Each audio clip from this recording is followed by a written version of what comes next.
Hey guys, thank you for watching and welcome to my channel. This is Breaking Burke. It is about houseplants and gardening here in the desert of Albuquerque, New Mexico. In today's video, I wanted to share with you a bit of a update. This was a propagation taken about, I'd say probably 2 months, maybe a little longer by now.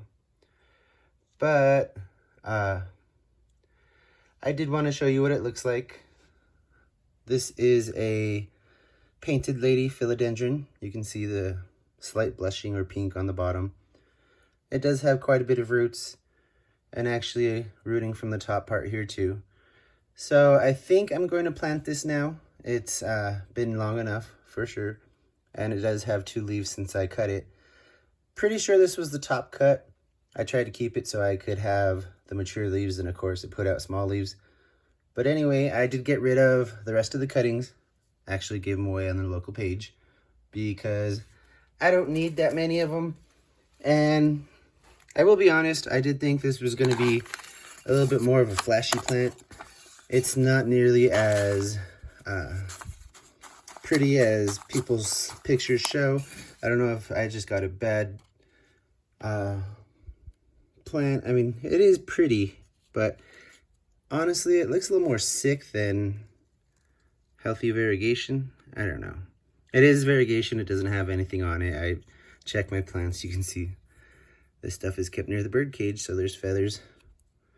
But yeah, this is plenty of roots. You actually only have to do it water propagate, so you got like 1 inch of roots. That's usually about up to there. So this has about 2.5 inches of roots, and it actually did start to spider off. So that's what I look for in my plants. I like to wait till it branches out. That way I know that it's going to have enough roots to sustain it. A lot of people will complain about propagating in water and then transferring and saying that it doesn't hold up well.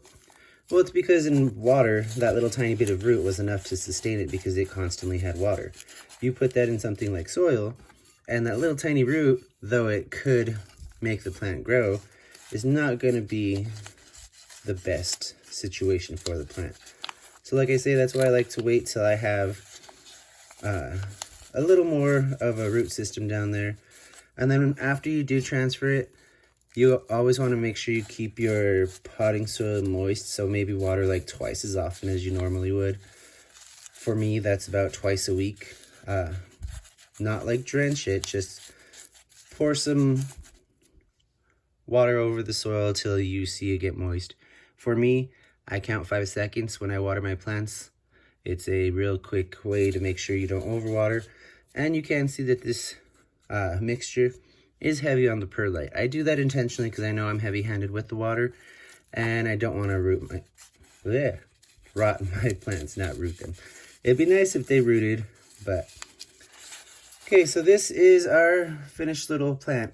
Now you can see this is probably a little bit bigger of a pot than I should have done, but this is one of the smallest that I have. It is a 4-inch pot, and though it will take a while for it to fill up in here, it's not going to be too much water. That's the one thing you want to keep an eye out when you pot things up. If you put them in too big of a pot, it will stay too wet and can rot the roots. Like I said, on this one, it's bigger than it probably should have had, but it's not going to be detrimental to the plant. Thank you for watching. Please remember to like, comment, and subscribe, and have a great day. Bye.